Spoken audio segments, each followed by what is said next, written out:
Shalom jemaat Tuhan yang dikasihi Tuhan, dimanapun kita berada. Saat ini kita mau datang kepada Tuhan. Kita bersyukur buat apa yang sudah Tuhan perbuat di dalam kehidupan kita. Dia yang sudah rela mengorbankan hidupnya. Dia mati di kayu salib dan saat ini Dia bangkit. Dan biarlah kita sebagai orang-orang yang percaya kepada Tuhan, kita mau merayakan hari kebangkitan, di mana Yesus bangkit mengalahkan maut, sehingga kita yang percaya kepada Tuhan, kita diselamatkan. Haleluya. Mari kita berdoa, jemaat Tuhan yang dikasihi Tuhan.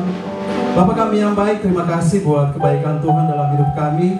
Kami mengucap syukur Tuhan buat apa yang sudah Engkau kerjakan, apa yang sudah Engkau lakukan di dalam kehidupan kami Tuhan. Engkau yang sudah mengorbankan hidupmu Tuhan, dan Engkau bangkit bagi kami Tuhan. Dan saat ini Tuhan, kami mau merayakan akan kebangkitan Tuhan Yesus Kristus. Kami mau menaikkan pujian pengagungan hanya bagi Engkau Tuhan, sebab Engkaulah Raja kami di atas segala raja Tuhan. Engkau yang memerintah Tuhan, Engkau yang duduk di atas tahta Tuhan. Terima kasih Tuhan, terima kasih Tuhan. Saat ini Tuhan, kami mau berikan setiap pujian penyembahan kami hanya kepada Engkau Tuhan, sebab Engkau yang layak terima semuanya Tuhan. Terpujilah nama Tuhan. Di dalam nama Tuhan Yesus Kristus kami berdoa mengucap syukur, sama-sama yang percaya kita katakan amin. Haleluya. Puji nama Tuhan. Bapak Ibu Saudaraku yang kasih dalam Tuhan, dimanapun kita berada saat ini, kita yang lagi menyaksikan tayangan ini, biarlah kita mau memberikan pujian dan pengagungan kita kepada Tuhan Yesus, sebab Tuhan sangat baik dalam kehidupan kita. Dia yang sudah bangkit bagi kita, sebab Dia hidup ada hari esok.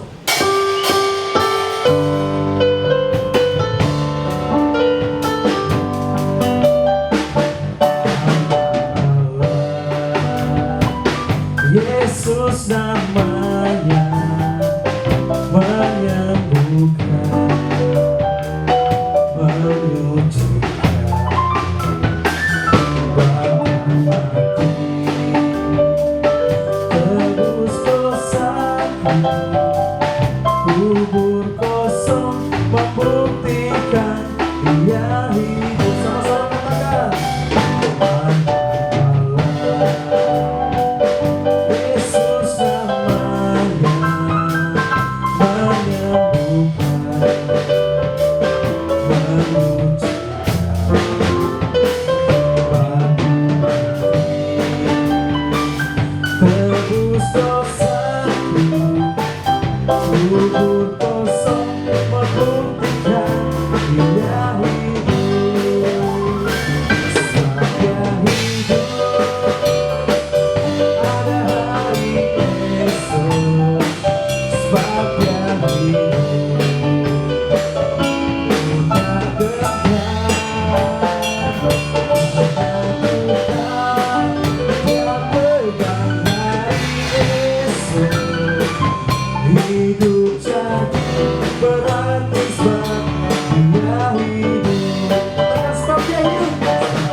percaya Tuhan bahwa Engkau yang sudah bangkit Tuhan, dan Engkau yang hidup saat ini berdiam di dalam setiap hati kami Tuhan. Dan kami percaya akan kebesaran Tuhan, kami percayakan kuasa Tuhan di dalam hidup kami Tuhan.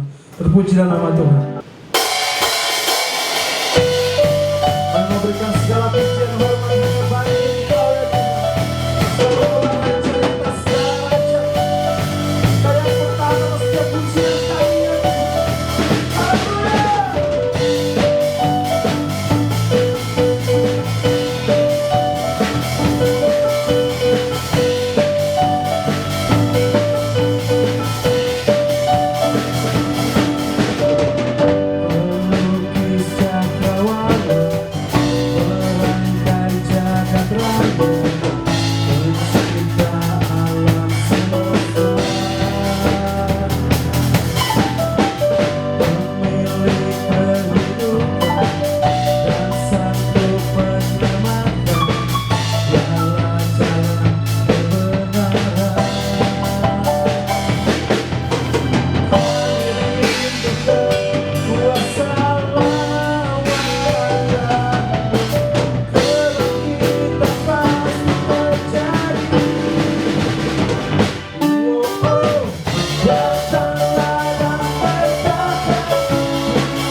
Kuasa-Mu bekerja saat ini Tuhan. Kami percaya akan mujizat-Mu ya Tuhan. Engkau yang sudah melakukan banyak di dalam kehidupan kami ya Tuhan. Saat ini kami mau dengarkan akan kebenaran firman Tuhan. Kami membuka hati kami lebih lagi ya Tuhan. Kami perlu firman-Mu Tuhan. Terima kasih Bapa yang baik, terima kasih Tuhan.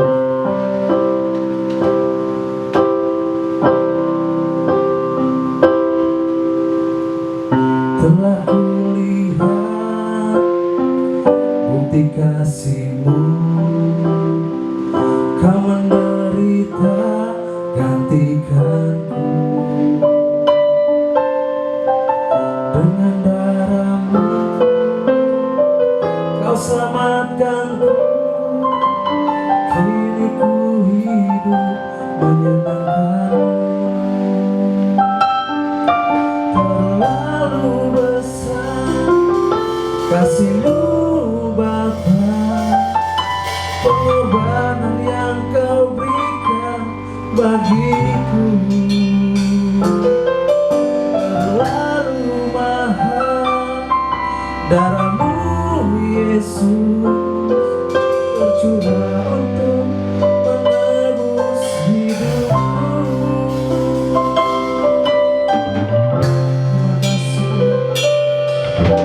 Terima kasih telah kulihat bukti kasih-Mu,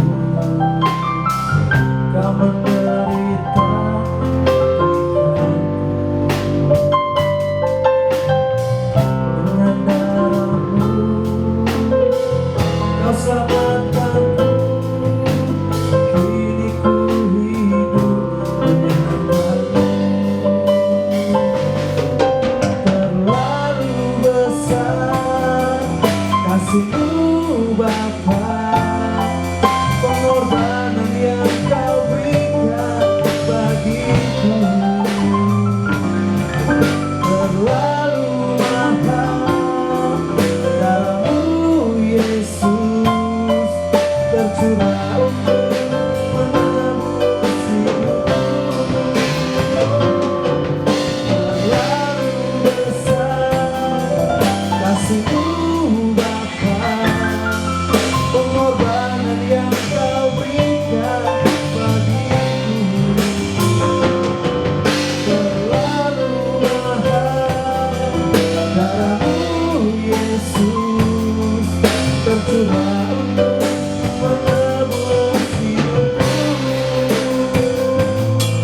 Tercurah untuk menebus hidupku. Tercurah untuk menebus hidupku. Terima kasih Bapak yang baik. Kami siapkan hati kami Tuhan untuk ditaburi oleh kebenaran firman Tuhan. Kau berkati dan urapi hamba-Mu yang akan menyampaikan firman Tuhan. Di dalam nama Tuhan Yesus Kristus kami berdoa dan mengucap syukur dan sambut firman Tuhan. Haleluya. Amin. Shalom saudara yang dikasihi oleh Tuhan Yesus Kristus. Adalah anugerah Tuhan apabila saat ini kita bisa ada dalam ibadah meskipun secara online, tapi hari ini adalah hari yang istimewa, hari yang luar biasa karena kita merayakan kemenangan mutlak yang Tuhan berikan kepada kita. Kita merayakan Paskah seperti apa yang diperintahkan Tuhan di dalam firman kebenarannya. Saudara-saudara, Yesus yang telah mati pada hari Jumat yang kita rayakan dengan Jumat Agung, dan pada hari ketiga Dia bangkit, dan kebangkitannya telah memberikan kemenangan bagi saudara dan saya. Oleh karena itu kita ada di hadirat Tuhan pada siang hari ini untuk kita menerima rahmat dan anugerahnya melalui kebenaran firman Tuhan yang akan menolong kita hidup sesuai dan seturut dengan kehendaknya. Mari kita bersatu dalam doa untuk menerima kebenaran firman Tuhan. Allah Bapa kami yang bertahta dalam kerajaan surga, kami mengucap syukur buat kesempatan yang luar biasa ini, di mana kami boleh menghampiri Tuhan, kami boleh mengingat kembali karya kemenangan Kristus yang telah Kau lakukan di atas kayu salib dan bangkit pada hari ketiga untuk memberikan jaminan kemenangan bagi kami. Kami tahu kami adalah orang-orang yang menang, bahkan dikatakan lebih daripada pemenang. Oleh karena itu lewat kebenaran-Mu yang akan kami dengar sebentar akan membangkitkan keyakinan iman yang luar biasa untuk menolong kami bangkit dari segala keadaan dan situasi keterpurukan ini Tuhan. Sungguh kami memerlukannya, dan kami tahu Tuhan sendiri yang hadir di tengah-tengah kami pada saat ini memberikan keyakinan itu. Dalam nama Yesus kami berdoa, amin. Saudara yang dikasihi oleh Tuhan Yesus Kristus, hari ini adalah hari Paskah, di mana kita mengenang kembali pada momen-momen perjanjian lama ketika Tuhan memerintahkan umat Israel yang ada di tanah Mesir untuk mengisolasi dirinya di rumah-rumah mereka. Mungkin memang keadaannya tidak sama persis, tapi toh kenyataannya setiap kita dipaksa dalam tanda kutip untuk berdiam diri di rumah, dan sementara itu maut bertebaran di sekeliling kita mengancam keberadaan kita.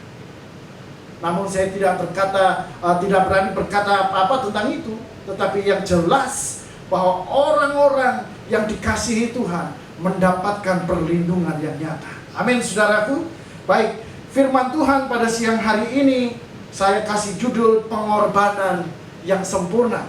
Ini juga merupakan tema bulanan daripada gereja kita, dan kita ambil dengan ayat tema daripada Kisah Rasul pasal 8 ayat yang ke-32. Saya akan bacakan, dan nas yang dibacanya itu berbunyi seperti berikut. Seperti seekor domba ia dibawa ke pembantaian, dan seperti anak domba yang keluh di depan orang yang menggunting bulunya, demikianlah ia tidak membuka mulutnya. Kekasih-kekasih Tuhan, ada satu hal yang harus kita sadari, bahwa cinta adalah kebutuhan dasar umat manusia di bumi ini. Nah, hari ini orang masih membutuhkan cinta itu. Kenapa? Karena cinta dapat menghidupkan segala-galanya dalam kehidupan ini. Ya, para pujangga yang puitis tentu menulis lagu dan puisi karya-karyanya dan mempertanyakan, apa jadinya dunia jika tanpa cinta? Cinta menghidupkan kita. Cinta memberikan semangat kepada kita. Cinta menggairahkan hari-hari kita, dan cinta akan menumbuhkan sesuatu bahkan yang jauh melebihi kekuatan kita, dan semua dikerjakan oleh karena cinta. Tapi tahukah saudara bahwa ada satu cinta yang terbesar yang ada di bawah kolong langit ini yang pernah Tuhan berikan bagi kita, yaitu ketika dia mati di atas kayu salib, dan karya cinta Tuhan disempurnakan pada hari ini ketika dia bangkit dan mengalahkan maut, dan menunjukkan bahwa cinta yang diberikannya kepada kita sempurna adanya. Apa yang terjadi ketika seseorang jatuh cinta? Ada orang yang mengatakan, jatuh cinta berjuta rasanya. Saudara, orang yang jatuh cinta kadang-kadang pikirannya menjadi tidak rasional. Kalau anak-anak muda jatuh cinta, biasanya akan ditanyain oleh orang tuanya, kamu jatuh cinta sama siapa? Nah, biasanya papi maminya mulai kepo, nanya-nanya, mana nih calon mantuku? Waktu dilihat ternyata papi maminya nggak setuju, mulai membisiki entah putranya atau putrinya, jangan sama dia, begini, bibit bobot bebeknya nggak baik dan lain sebagainya. Tetapi orang yang jatuh cinta sepertinya tidak mau pusing dengan omongan orang, dengan semua judgement, tuduhan, pikiran, dan penglihatan-penglihatan negatif tentang orang yang dicintainya. Nah, saya mau katakan saudara, karya keselamatan yang Yesus berikan melalui kematian dan kebangkitannya menunjukkan betapa besar cinta Tuhan kepada saudara dan saya. Mungkin malaikat membisiki Yesus, jangan sama dia, dia itu orang gak benar, orang berdosa, orang bebel yang gak bisa dinasehati, tidak bisa dikasih tahu, percuma. Apapun yang kau korbankan gak akan dianggap berharga sama dia.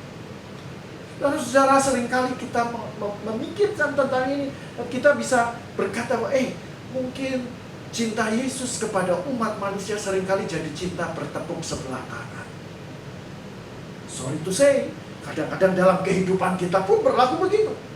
Tuhan menawarkan cintanya yang besar, tapi kita balelo, tapi kita seperti nggak peduli. kita acuh tak acuh dengan cinta yang Tuhan berikan kepada kita.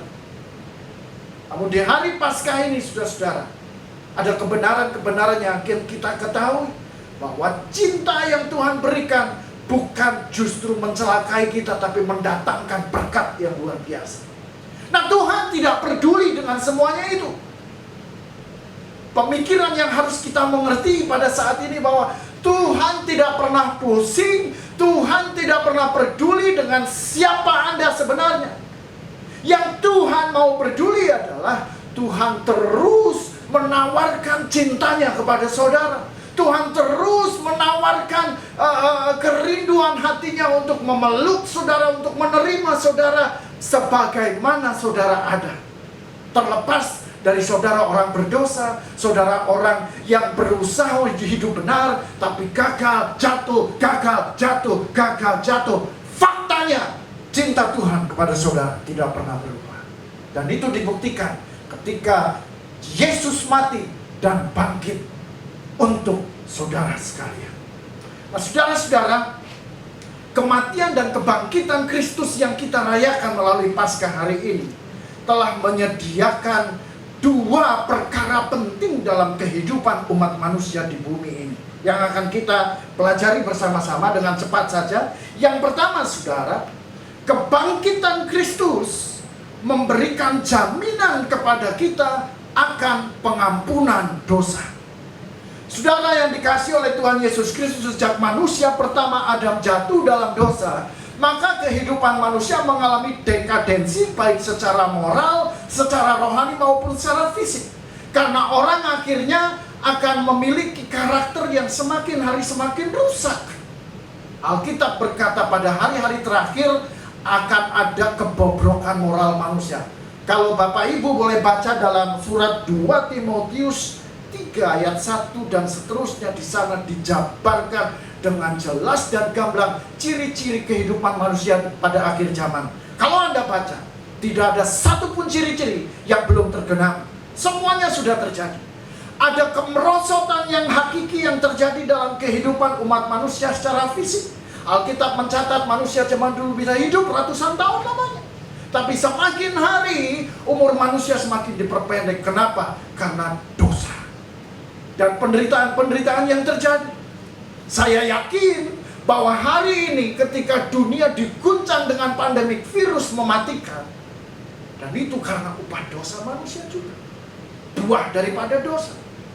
Nah, kekasih Tuhan, sampai hari ini hampir semua agama di dunia pun masih bergumul tentang pengampunan dosa. Makanya keyakinan-keyakinan di luar Kristen sampai detik ini mereka senantiasa mendoakan almarhum-almarhumah yang sudah mendahului mereka dengan mendoakan supaya semoga arwahnya diterima di sisi Tuhan. Kenapa? Karena mereka masih bergumul akan pengampunan dosa yang mereka nggak yakini bahwa mereka telah menerima.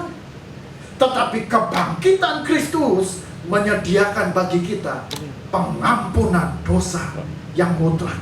1 Yohanes 1 ayat 9 katakan, tetapi jika kita mengaku dosa kita, maka iya, Tuhan adalah setia dan adil, yang akan mengampuni dosa kita, bahkan menyucikan kita dari segala kejahatan. Ibrani 9 ayat 14 juga meneguhkan lagi betapa kebangkitan Kristus telah menyediakan keselamatan kekal. Betapa lebihnya darah Kristus yang oleh roh yang kekal telah mempersembahkan dirinya sendiri kepada Allah sebagai persembahan yang tak bercacat, akan menyucikan hati nurani kita dari perbuatan yang sia-sia, supaya kita dapat beribadah kepada Allah yang hidup.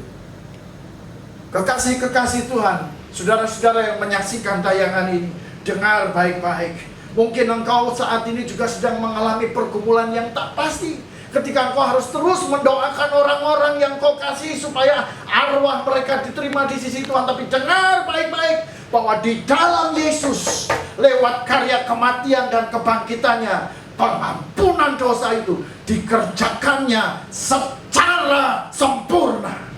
Amin. Dan ini dijamin, dan ini pasti mutlak adanya.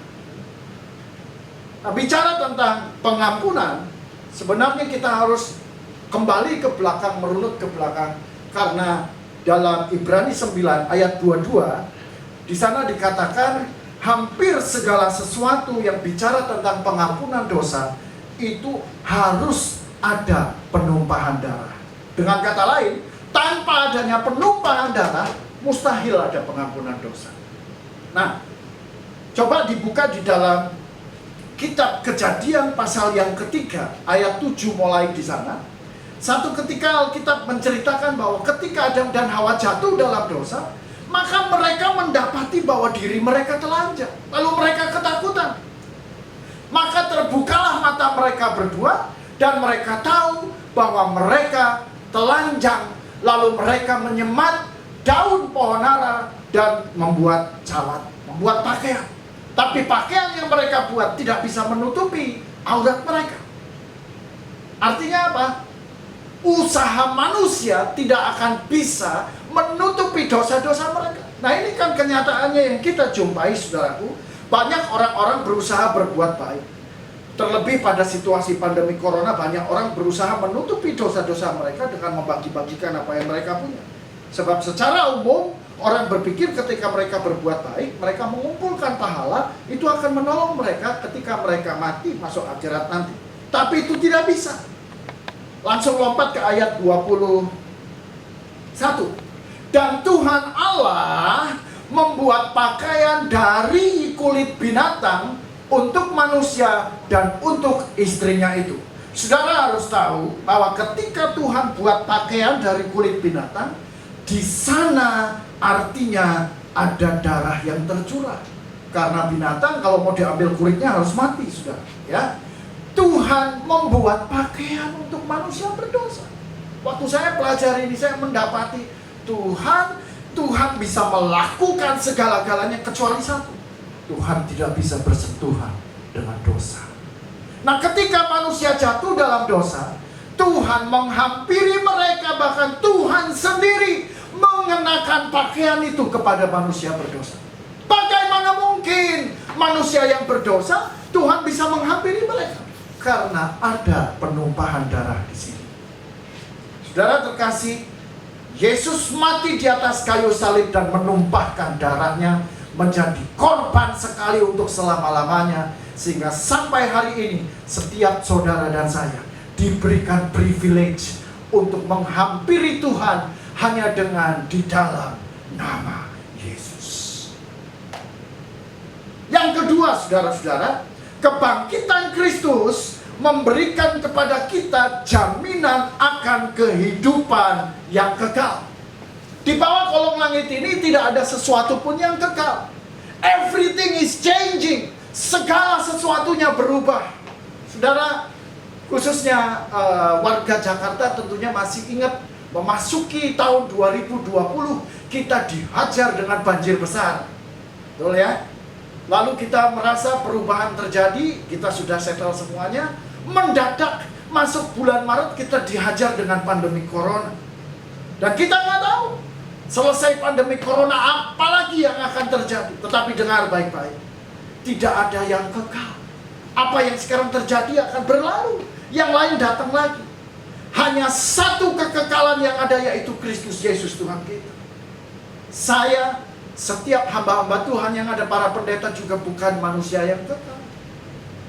Ada banyak orang mengagumi pendeta-pendeta, tapi dengar baik-baik, tidak layak seorang manusia dikagumi, karena semuanya hanya milik Tuhan. Kekekalan yang Tuhan sediakan adalah kekekalan sempurna dan hakiki. Tidak ada yang abadi. Perubahan-perubahan terjadi. Orang yang hari ini setia, besok bisa nggak setia. Orang yang dulunya nggak setia, hari ini bisa berubah menjadi setia. Nggak pasti, saudara. Yohanes 3 ayat 15 dan 16 bilang begini, supaya setiap orang yang percaya kepadanya beroleh hidup yang kekal, karena begitu besar kasih Allah akan dunia ini, sehingga ia telah mengaruniakan anaknya yang tunggal, supaya setiap orang yang percaya kepadanya tidak binasa, melainkan beroleh hidup yang kekal. Kekasih-kekasih Tuhan, kemenangan mutlak yang Tuhan kerjakan lewat kematian dan kebangkitannya yang kita peringati hari ini telah menyediakan kehidupan kekal, dan itu dijamin oleh Tuhan sendiri, dimateraikan oleh Roh Kudus yang diberikannya kepada saudara dan saya, yang menyertai kita sampai kepada akhir zaman. Saya berhenti pada dua hal ini. Kebangkitan Kristus yang kita rayakan hari ini menyediakan pengampunan dosa yang hakiki, yang sempurna, sehingga setiap orang yang datang dan mengakui dosanya dibersihkan dan diampuni, lalu mereka menerima anugerah keselamatan yang kekal.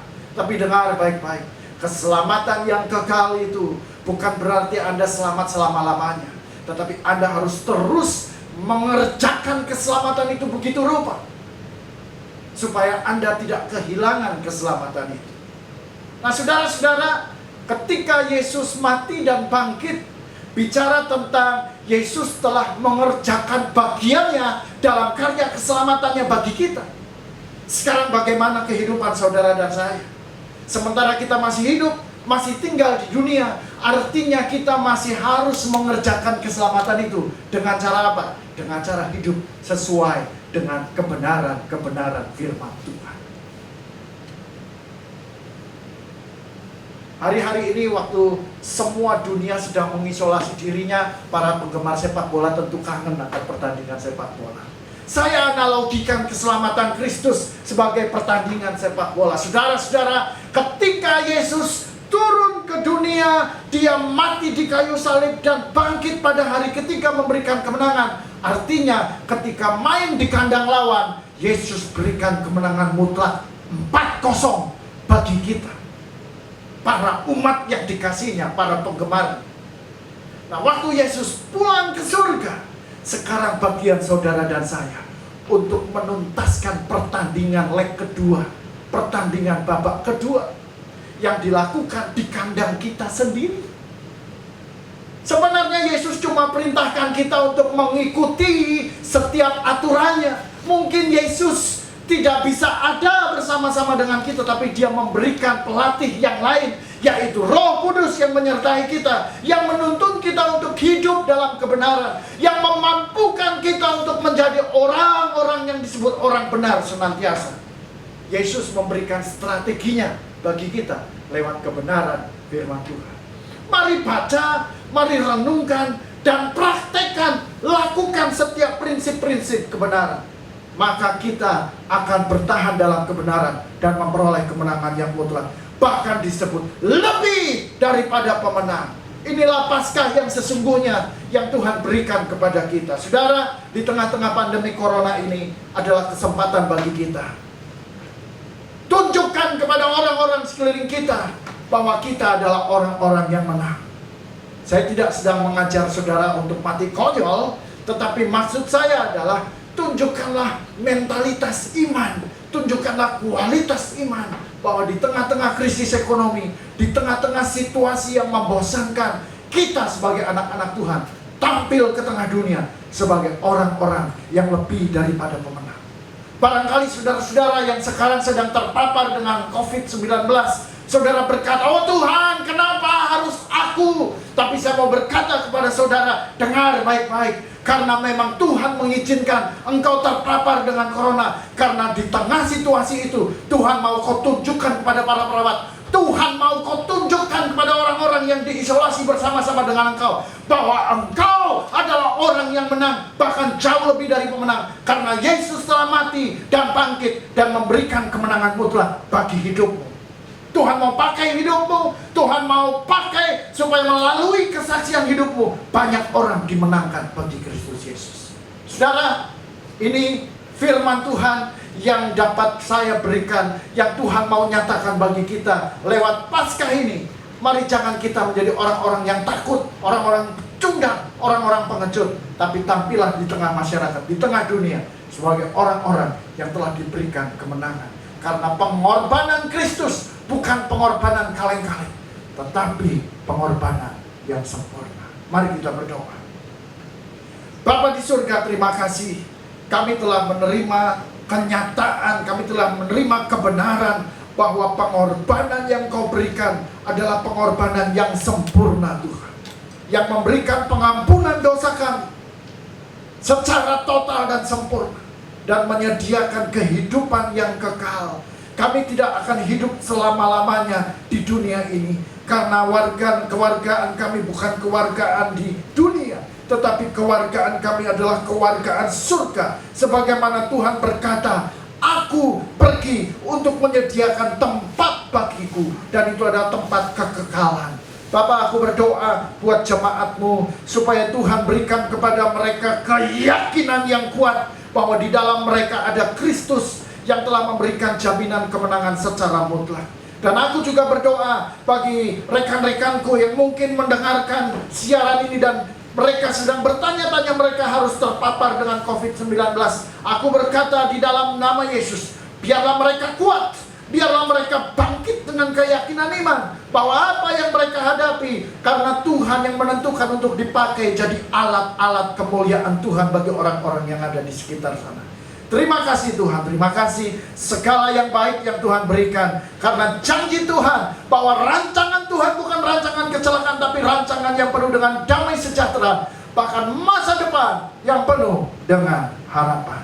Terima kasih Tuhan, segala kemuliaan kami kembalikan bagi Bapa di dalam nama Tuhan Yesus Kristus yang memberikan kami kemenangan mutlak lewat pengorbanan yang sempurna di dalam kebangkitan Kristus. Haleluya. Haleluya.